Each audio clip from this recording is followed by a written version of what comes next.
اعوذ باللہ من الشیطان الرجیم، بسم اللہ الرحمن الرحیم۔ الحمد للہ رب العالمین والصلاة والسلام علی سید المرسلین و خاتم النبیین،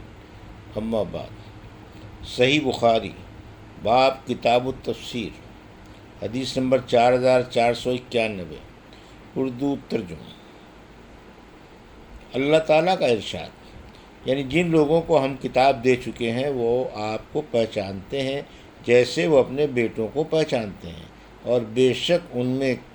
کے کچھ لوگ البتہ چھپاتے ہیں حق کو۔ ہم سے یحییٰ بن قزع نے بیان کیا، انہوں نے کہا ہم سے امام مالک نے بیان کیا، ان سے عبداللہ بن دینار نے اور ان سے ابن عمر رضی اللہ عنہ نے بیان کیا کہ لوگ مسجد قباء میں صبح کی نماز پڑھ رہے تھے کہ ایک صاحب مدینے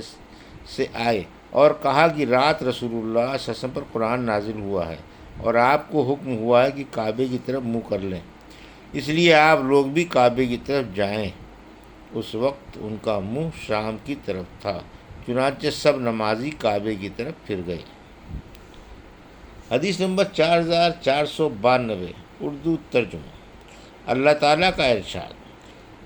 اور ہر ایک کے لیے کوئی رخ ہوتا ہے جدھر وہ متوجہ رہتا ہے، سو تم نیکیوں کی طرف بڑھو، تم جہاں کہیں بھی ہوگے اللہ تم سب کو پا لے گا، بے شک اللہ ہر چیز پر قادر ہے۔ ہم سے محمد بن مسنہ نے بیان کیا، انہوں نے کہا ہم سے یحییٰ نے بیان کیا، ان سے سفیان نے، ان سے ابو اسحاق نے بیان کیا، کہا کہ میں نے براء بن عازب رضی اللہ عنہ سے سنا، انہوں نے بیان کیا کہ ہم نے نبی کریم صلی اللہ علیہ وسلم کے ساتھ 16 یا 17 مہینے تک بیت المقدس کی طرف منہ کر کے نماز پڑھی، پھر اللہ تعالیٰ نے ہمیں کعبے کی طرف منہ کرنے کا حکم دیا۔ حدیث نمبر 4493، اردو ترجمہ۔ اللہ تعالیٰ کا ارشاد ہے، یعنی اور آپ جس جگہ سے بھی باہر نکلیں نماز میں اپنا منہ مسجد حرام کی طرف موڑ لیا کریں، اور یہ حکم آپ کے پروردگار کی طرف سے بالکل حق ہے، اور اللہ اس سے بے خبر نہیں جو تم کر رہے ہو۔ لفظ شطرہ کے معنی قبلے کی طرف کے ہیں۔ ہم سے موسیٰ بن اسماعیل نے بیان کیا، انہوں نے کہا ہم سے عبدالعزیز بن مسلم نے بیان کیا، ان سے عبداللہ بن دینار نے بیان کیا، کہا کہ میں نے ابن عمر رضی اللہ عنہ سے سنا، انہوں نے بیان کیا کہ لوگ قباء میں صبح کی نماز پڑھ رہے تھے کہ ایک صاحب آئے اور کہا کہ رات قرآن نازل ہوا ہے اور کعبے کی طرف منہ کر لینے کا حکم ہوا ہے، اس لیے آپ لوگ بھی کعبے کی طرف منہ کر لیں اور جس حالت میں ہیں اسی طرح اس کی طرف متوجہ ہو جائیں۔ یہ سنتے ہی تمام صحابہ رضی اللہ عنہ کعبے کی طرف متوجہ ہو گئے۔ اس وقت لوگوں کا منہ شام کی طرف تھا۔ حدیث نمبر 4494، اردو ترجمہ۔ اللہ تعالیٰ کا ارشاد، اور آپ جس جگہ سے بھی باہر نکلیں اپنا منہ بوقت نماز مسجد حرام کی طرف موڑ لیا کریں، اور تم لوگ بھی جہاں کہیں ہو اپنا منہ اس کی طرف موڑ لیا کرو۔ آخر آیت لعلکم تہتدون تک۔ ہم سے قنیبہ بن سعید نے بیان کیا، ان سے امام مالک نے، ان سے عبداللہ بن دینار نے اور ان سے ابن عمر رضی اللہ عنہ نے بیان کیا کہ ابھی لوگ مسجد قباء میں صبح کی نماز پڑھ ہی رہے تھے کہ ایک آنے والے صاحب آئے اور کہا رات کو رسول کریم صلی اللہ علیہ وسلم پر قرآن نازل ہوا اور آپ کو کعبے کی طرف منہ کرنے کا حکم ہوا ہے، اس لیے آپ لوگ بھی اسی طرف منہ کر لیں۔ وہ لوگ شام کی طرف منہ کر کے نماز پڑھ رہے تھے، لیکن اس وقت کعبے کی طرف پھر گئے۔ حدیث نمبر 4495، اردو ترجمہ۔ اللہ تعالیٰ کا ارشاد، صفا اور مروہ بے شک اللہ کی یادگار چیزوں میں سے ہیں، پس جو کوئی بیت اللہ کا حج کرے یا عمرہ کرے اس پر کوئی گناہ نہیں کہ ان دونوں کے درمیان صحیح کرے، اور جو کوئی خوشی سے اور کوئی نیکی زیادہ کرے تو اللہ تو بڑا قدردان، بڑا ہی علم رکھنے والا ہے۔ شعائر کے معنی علامات کے ہیں، اس کا واحد شعیرت ہے۔ حضرت عبداللہ بن عباس نے کہا کہ صفوان ایسے پتھر کو کہتے ہیں جس پر کوئی چیز نہ اگی ہو، واحد صفوانہ ہے۔ صفائی کے معنی میں اور صفا جمع کے لیے آتا ہے۔ ہم سے عبداللہ بن یوسف نے بیان کیا، کہا ہم کو امام مالک نے خبر دی، انہیں حشام بن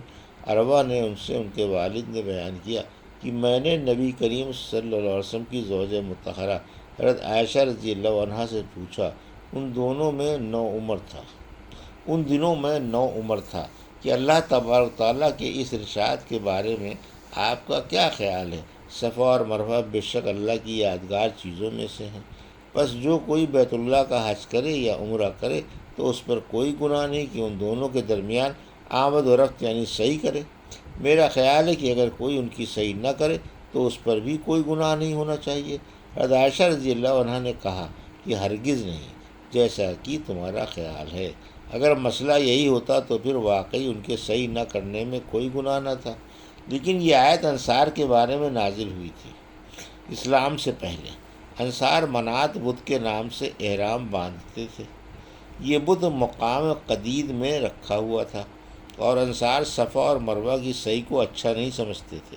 جب اسلام آیا تو انہوں نے صحیح کے متعلق آپ صلی اللہ علیہ وسلم سے پوچھا،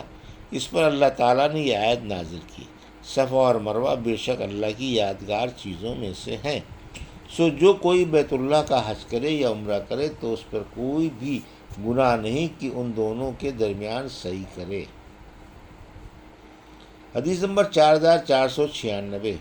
اردو ترجمہ ہم سے محمد بن یوسف نے بیان کیا، کہا ہم سے سفیان ثوری نے بیان کیا، ان سے عاصم بن سلیمان نے بیان کیا اور انہوں نے انس بن مالک رضی اللہ عنہ سے صفا اور مروہ کے متعلق پوچھا۔ انہوں نے بتایا کہ اسے ہم جاہلیت کے کاموں میں سے سمجھتے تھے، جب اسلام آیا تو ہم ان کی صحیح سے رک گئے۔ اس پر اللہ تعالیٰ نے یہ آیت نازل کی، ان صفا والمروہ، ارشاد ان یطوف بہما تک، یعنی بے شک صفا اور مروہ اللہ کی نشانیوں میں سے ہیں، بس ان کی صحیح کرنے میں حج اور عمرے کے دوران کوئی گناہ نہیں ہے۔ حدیث نمبر 4497، اردو ترجمہ، اور کچھ لوگ ایسے بھی ہیں جو اللہ کے سوا دوسروں کو بھی اس کا شریک بنائے ہوئے ہیں۔ ہم سے عبدان نے بیان کیا، ان سے ابو حمزہ نے، ان سے اعمش نے، ان سے شقیق نے اور ان سے عبداللہ رضی اللہ عنہ نے کہ نبی کریم صلی اللہ علیہ وسلم نے ایک کلمہ ارشاد فرمایا اور میں نے ایک اور بات کہی۔ حضور صلی اللہ علیہ وسلم نے فرمایا کہ جو شخص اس حالت میں مر جائے کہ وہ اللہ کے سوا اوروں کو بھی اس کا شریک ٹھہراتا رہا ہو تو وہ جہنم میں جاتا ہے، اور میں نے یوں کہا کہ جو شخص اس حالت میں مرے کہ اللہ کا کسی کو شریک نہ ٹھہراتا رہا ہو تو وہ جنت میں جاتا ہے۔ حدیث نمبر 4498، اردو ترجمہ، اللہ تعالیٰ کا ارشاد، اے ایمان والو، تم پر مقتولوں کے بارے میں بدلہ لینا فرض کر دیا گیا ہے، آزاد کے بدلے میں آزاد اور غلام کے بدلے میں غلام۔ ہم سے حمیدی نے بیان کیا، انہوں نے کہا ہم سے سفیان نے بیان کیا، ان سے عمرو نے بیان کیا، انہوں نے کہا کہ میں نے مجاہد سے سنا، انہوں نے کہا کہ میں نے سیدنا ابن عباس رضی اللہ عنہ سے سنا،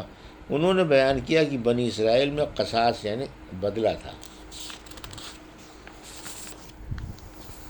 دیت نہیں تھی، اس لیے اللہ تعالیٰ نے اس امت سے کہا کہ تم پر مقتولوں کے باب میں قصاص فرض کیا گیا،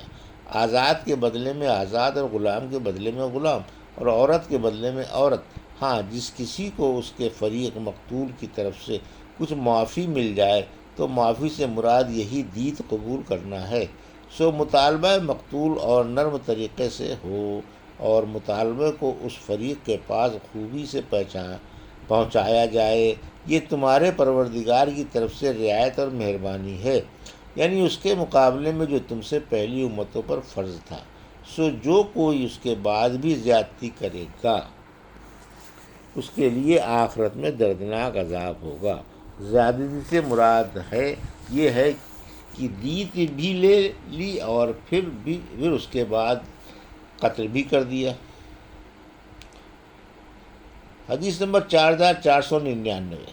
ہم سے محمد بن عبداللہ انصاری نے بیان کیا، کہا ہم سے حمید نے بیان کیا، ان سے حضرت انس بن مالک رضی اللہ عنہ نے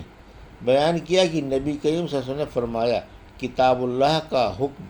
قصاص کا ہے۔ حدیث نمبر 4500 اردو ترجمہ۔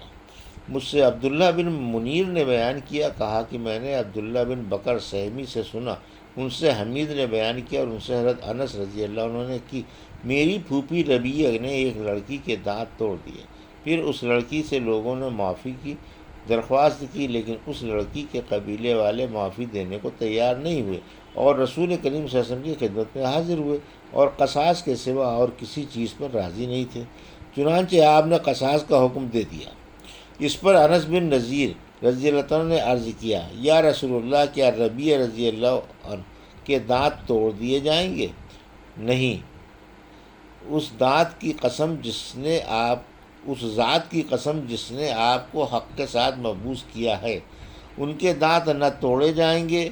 اس پر حضور صلی اللہ علیہ وسلم نے فرمایا، انس، کتاب اللہ کا حکم قصاص کا ہی ہے۔ پھر لڑکی والے راضی ہو گئے اور انہوں نے معاف کر دیا۔ اس پر حضور صلی اللہ علیہ وسلم نے فرمایا، کچھ اللہ کے بندے ایسے ہیں کہ اگر وہ اللہ کا نام لے کر قسم کھا لے تو اللہ ان کی قسم پوری کر ہی دیتا ہے۔ یہ تھی صحیح بخاری باب کتاب التفسیر کی حدیث نمبر 4491 سے 4500 کا اردو ترجمہ، جو ابھی آپ نے سماعت فرمایا۔ اللہ سے دعا ہے کہ اللہ ہمیں ان حدیثوں کی صحیح سمجھ عطا فرما اور ان پر عمل کرنے کی توفیق عطا فرما۔ آمین یا رب العالمین۔